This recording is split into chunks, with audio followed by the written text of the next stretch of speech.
जय हिंद मित्रों। YouTube के जियो बुद्धा क्लासेज में आप लोगों का स्वागत है।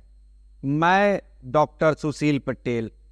आज हम बहुत ही महत्वपूर्ण टॉपिक पे चर्चा करने जा रहे हैं।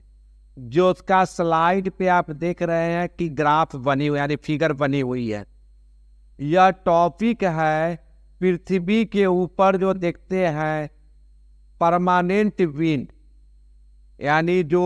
12 महीना जो चलते रहती है, जो एक समान हवा, वह परमानेंट विंड या उसी पवन को कहते हैं ग्रहीय पवन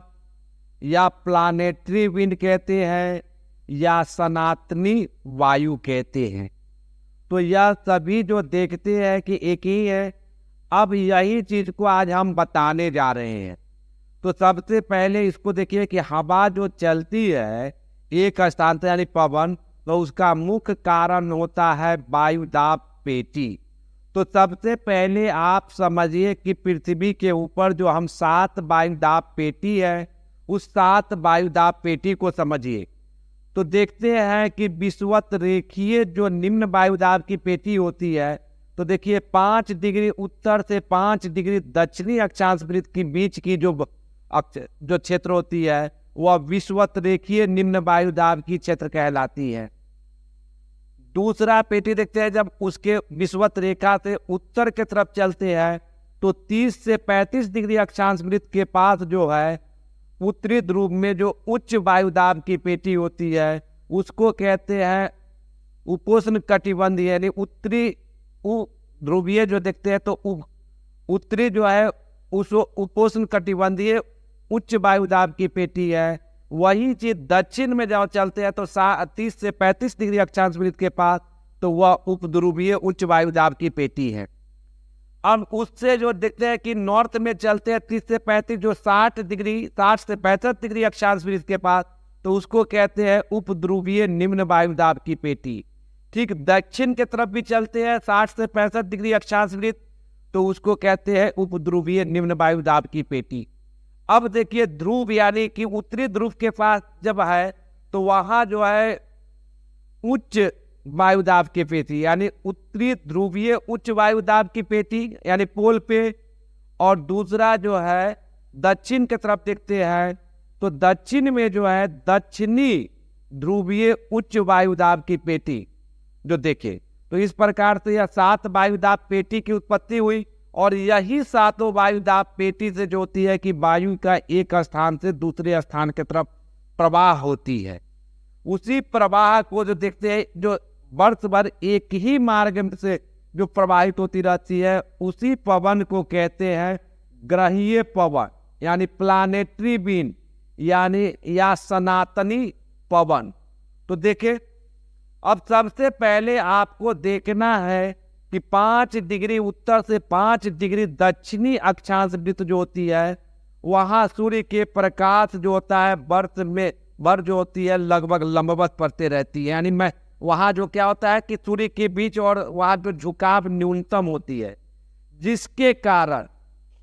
वह वर्ष भर गर्म रहती है। और वहां से क्या होता है कि हवा जो होता है गर्म होके ऊपर की तरफ उठ जाती है। और ऊपर उठने के कारण जो होता है कि वहां जो हवा ऊपर की तरफ उठती है, यानी सतह के ऊपर हवा नहीं चलती है, जिसके कारण इस पेटी को शांत पेटी भी कहते हैं। यानी हवा क्या हो रही है कि ऊपर लंबवत ऊपर उठते रहती है, यानी संवहनीय करंट जिसको कहते हैं। और यह हवा जब ऊपर उठते हुए क्षोभ मंडल की अपर सीमा पे जाती है, तो वहां से क्या होता है कि यह जो उत्तरी ध्रुव के तरफ और दक्षिणी ध्रुव के तरफ उसकी प्रवाह होने लगती है। यानी जो हवा जो देखे विषुवत रेखीय उच्च वायुदाब निम्न वायुदाब से जो ऊपर की तरफ हवा गर्म होकर उठी थी, जब यह क्षोभ सीमा पे जाती है तो वहां से क्या होता है कि यह उत्तर के तरफ और एक शाखा जो है दक्षिण के तरफ यानी पोल के तरफ बढ़ना प्रारंभ होती है। लेकिन जैसे ही यह हवा आगे 30 से 35 डिग्री अक्षांश के बीच जाती है, तो यह अब पोल की तरफ बढ़ने में असमर्थ हो जाती है, जिसके कारण वह हवा जो है क्षोभ सीमा से जो देखते 30 से 35 डिग्री अक्षांश वृत्त के पास यह नीचे उतरने लगती है। और 30 से 35 डिग्री अक्षांश वृत्त के पास जब यह हवा नीचे की तरफ उतरती है तो जिसके कारण उत्तरी गोलार्ध में भी और दक्षिणी गोलार्ध में भी जो हवा नीचे उतरी तो वहां जो हो जाती है उच्च वायुदाब की पेटी, क्योंकि हवा ऊपर से नीचे उतर रही है तो बैठ रही है। तो ये आपने देखा, यानी सबसे पहले हवा ऊपर उठी, ऊपर उठने के बाद यह क्षोभ सीमा में जो देखे जाने पे जो होती है कि यह उत्तरी गोलार्ध के तरफ और दक्षिणी गोलार्ध के यानी उत्तरी ध्रुव और दक्षिणी ध्रुव के तरफ प्रवाह उसकी होने लगती है। जैसे वह 30 से 35 डिग्री अक्षांश वृत्त के पास जाती है तो वह नीचे बैठने लगती है, और नीचे जब बैठती है तो अर्थ सरफेस पे आती है तो अत्यधिक दबाव के कारण वह हवा जो होता है विषुवत रेखा के तरफ चलने लगती है क्षैतिज रूप में। यानी क्या होता है, यानी उच्च अक्षांश यानी उपध्रुवीय, यह जो देखते हैं उष्णकटिबंधीय उच्च वायुदाब की पेटी पे जो उच्च वायुदाब जो उत्पन्न हुई है वहां से जो है कि क्षैतिज रूप में हवा चलने लगती है विषुवत रेखा की तरफ, जिसकी दिशा होती है उत्तरी गोलार्ध में उत्तर पूर्व से दक्षिण पश्चिम के तरफ। यानी इस हवा को कहते हैं उत्तरी पूर्वी व्यापारिक पवन, यानी उत्तरी गोलार्ध में कहते हैं उत्तरी पूर्वी व्यापारिक पवन, और दक्षिणी गोलार्ध में इस हवा की दिशा होती है दक्षिण पूर्व से उत्तर पश्चिम के तरफ। तो इस हवा को दक्षिणी गोलार्ध में कहते हैं दक्षिणी पूर्वी व्यापारिक पवन, और यह हवा विषुवत रेखा की तरफ चलती है। तो यह आपने देखा जो निम्न दाब की तरफ यानी चली, जो देखे कि क्या है उच्च वायुदाब से यानी उपोष्ण कटिबंधीय उच्च वायुदाब से जो सतह के ऊपर हवा चलती है विषुवत रेखा के तरफ, तो उत्तरी गोलार्ध में जो है उत्तरी पूर्वी हवा और दक्षिणी गोलार्ध में जो है दक्षिणी पूर्वी हवा चली। और इस प्रकार जो देखे कि वहां सतह के ऊपर यानी जो देखते हैं उष्ण कटिबंधीय क्षेत्र में उत्तर के तरफ यानी उत्तरी गोलार्ध में एक सेल बनती है और दक्षिणी गोलार्ध में एक सेल बनती है। यह सेल देखे कैसे बनी, तो जब हवा जो है कि यानी विषुवत रेखा पे गर्म होके ऊपर उठी और यह हवा जो है कि पोल के तरफ बढ़ने लगी,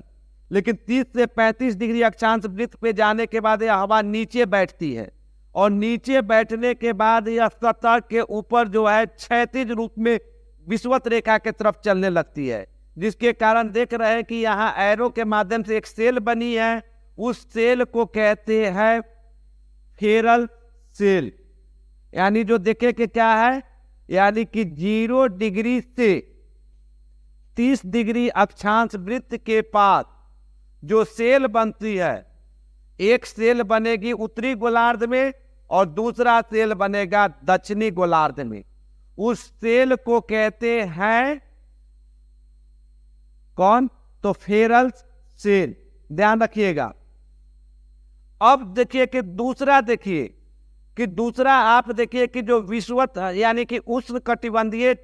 उच्च वायुदाब की पेटी यानी 30 से 35 डिग्री अक्षांश के पास जो ऊपर से हवा जो नीचे बैठी है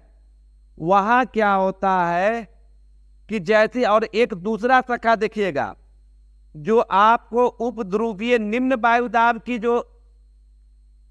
पेटी है वहां से जो हवा ऊपर उठी थी तो उसकी भी एक शाखा जो है कि पोल के तरफ जाती है, दूसरी शाखा इक्वेटर के तरफ आती है,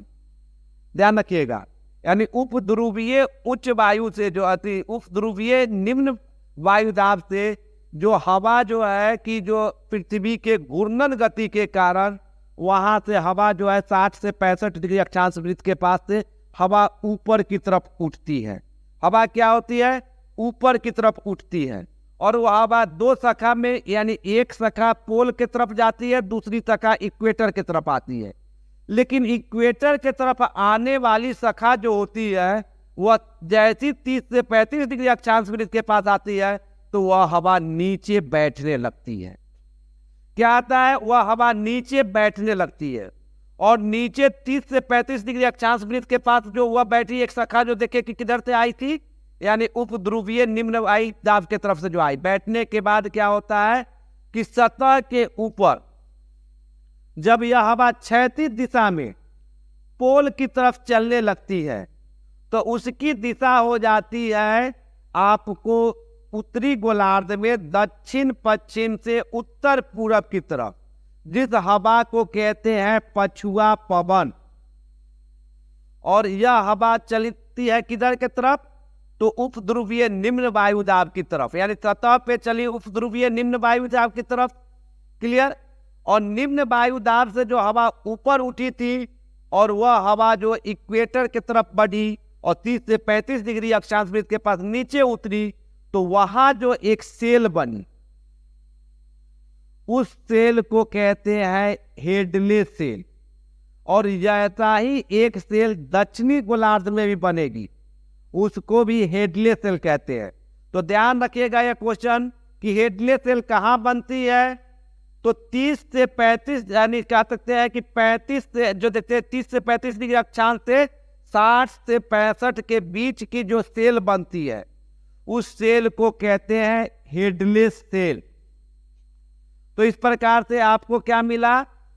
फेरल सेल और हेडले सेल मिल गई। अब तीसरा देखिए कि क्या है, हवा जो चलती है, जब देखते हैं कि उपध्रुवीय उच्च वायुदाब से जो हवा ऊपर उठी थी, तो दूसरी शाखा जो थी कि पोल के तरफ बढ़ी थी, तो अब ध्रुव के ऊपर जो हवा नीचे की तरफ उतरती है, वहां होता है अत्यधिक दबाव के कारण जब सतह पे आती है, तो वहां से वह हवा चलने लगती है उत्तरी गोलार्ध में उत्तर पूरब से दक्षिण पश्चिम के तरफ, और दक्षिणी गोलार्ध में वही हवा दक्षिण पूरब से चलती है उत्तर पूर्व पश्चिम के तरफ। और वहां जो एक सेल बनी, यानी 60 से 65 डिग्री से ऊपर उठी पोल के, और यह जो है क्षोभ मंडल सीमा पे गई, क्षोभ सीमा पे गई, क्षोभ सीमा से वह जो पोल की तरफ नीचे उतरी, और फिर वहां पोल से जो है दक्षिण पूरब, देखते हैं कि उत्तरी गोलार्ध में जो है क्या है कि दक्षिण पूरब से यानी उत्तर पूरब से, ध्यान रखिए दक्षिणी उत्तरी गोलार्ध में क्या है, उत्तर पूरब से दक्षिण पश्चिम के तरफ चली, और दक्षिणी गोलार्ध में क्या है, दक्षिण पूरब से उत्तर पश्चिम के तरफ चली। जो सेल बनी, इस सेल को कहते हैं ध्रुवीय सेल। तो इस प्रकार से आपने देखा कि वायु की जो सेल बनी 3, यह जो 6 यानी 3 उत्तरी गोलार्ध में और 3 दक्षिणी गोलार्ध में, यानी टोटल 6 सेल बना। और यही सेल जो होती है पृथ्वी के ऊपर जो देखते हैं कि वायुमंडल का में जो चलने वाली परमानेंट विंड जो होती है, उसमें यह महत्वपूर्ण भूमिका अदा करती है। तो यह आपने देखा कि इस प्रकार से यह जो होती है वायु की संरचना। अब आपको कोई दिक्कत नहीं होनी चाहिए कि ध्यान रखिए, इसको एक बार और समझ लीजिए कि क्या है कि जो विषुवत रेखा से जो हवा ऊपर उठेगी और 30 से 35 और क्षोभ सीमा में यानी 14 से 16 किलोमीटर के ऊंचाई पे जाने पे के बाद वह हवा क्या होता है, पोल की तरफ बढ़ने लगती है। 30 से 35 डिग्री अक्षांश वृत्त पे फिर वही हवा नीचे उतरती है, और नीचे उतरने के बाद यह क्षैतिज रूप में जो है भूमध्य यानी इक्वेटर के तरफ चलने लगती है, यानी भूमध्य रेखा के तरफ। और यह जो एक सेल बनी, यानी कि जो देख रहे हैं 3 डायमेंशन की जो सेल बनी, उसी को कहते हैं फेरल सेल। उत्तर और दक्षिण में दूसरा सेल जो देखे कि आपने जो देखे कि क्या है, उपध्रुवीय निम्न वायुदाब से जो हवा ऊपर उठी और 30 से 35 डिग्री अक्षांश यानी कि यह क्षोभ सीमा में जाने के बाद क्या है, उसकी 2 शाखा बनी, एक पोल की तरफ गया, दूसरा जो है इक्वेटर की तरफ। तो इक्वेटर की तरफ जो शाखा आई वह जो है 30 से 35 डिग्री अक्षांश वृत्त पे आके नीचे बैठती है, और नीचे बैठने के बाद फिर क्या है, सतह के ऊपर क्षैतिज चलने लगती है, जिसको पछुआ पवन कहते हैं। और वहां जो एक सेल बनी उसको कहते हैं हेडले सेल। नेक्स्ट को देखिए कि क्या है कि यही यानी उपध्रुवीय निम्न वायु से जो हवा ऊपर उठी और क्षोभ सीमा में जाने के बाद क्या है कि वह ध्रुव पे नीचे बैठी, और ध्रुव पे नीचे बैठने के बाद सतह के ऊपर जो है उत्तरी गोलार्ध में उत्तर पूर्व से चलते हुए जो है कि आती है उपध्रुवीय, यानी कि वहां से आती हुई कहा उपध्रुवीय निम्न वायुदाब की तरफ। तो यहाँ जो सेल बनी उसको कहते हैं ध्रुवीय सेल। तो इस प्रकार से आपने देखा कि वायु की जो सेल बनी 3, उत्तरी गोलार्ध में और 3 दक्षिणी गोलार्ध में, यानी टोटल 6 सेल बना। अब यहां आपको कोई दिक्कत नहीं होनी चाहिए कि ध्यान रखिए, इसको एक बार और समझ लीजिए कि क्या है कि जो विषुवत रेखा से जो हवा ऊपर उठेगी और 30 से 35 डिग्री अक्षांश वृत्त पे जाने पे के बाद वह हवा क्या होता है, पोल की तरफ बढ़ती है, और नीचे उतरने के बाद क्या है, कि तो यह आपको समझ में आ गई होगी, जो ग्राफ के माध्यम से क्लियर दिखाया भी गया है। जो हरा कलर से जो आप देख रहे हैं वह आपको पछुआ पवन को प्रदर्शित कर रहा है उत्तरी गोलार्ध में, और दक्षिणी गोलार्ध में जो देख रहे हैं पीला कलर है वह आपको पछुआ पवन से। आप उत्तरी गोलार्ध में जो देख रहे हैं लाल कलर से जो देख रहे हैं वह क्या है कि व्यापारिक पवन को प्रदर्शित करती है, और दक्षिणी गोलार्ध में जो आप ब्लू कलर से जो देख रहे हैं स्काई कलर से, तो वह जो है कि आपको व्यापारिक पवन को प्रदर्शित करती है। और जो वहां जो देख रहे हैं कि जो डार्क ब्लू जो आप देख रहे हैं यह जो है कि आपको उत्तरी गोलार्ध में यह ध्रुवीय पवन को प्रदर्शित करती है, और दक्षिणी गोलार्ध में जो देख रहे हैं कि यह जो है कि जो देख रहे हैं तो वह जो है कि आपको दक्षिणी ध्रुवीय पवन को प्रदर्शित करती है। अगर मेरा वीडियो आप लोगों को अच्छा लगा हो तो इसको लाइक कीजिए, कमेंट कीजिए, और मेरे चैनल पे फर्स्ट टाइम है तो इसके लिंक को सब्सक्राइब कीजिए। थैंक यू मित्रों।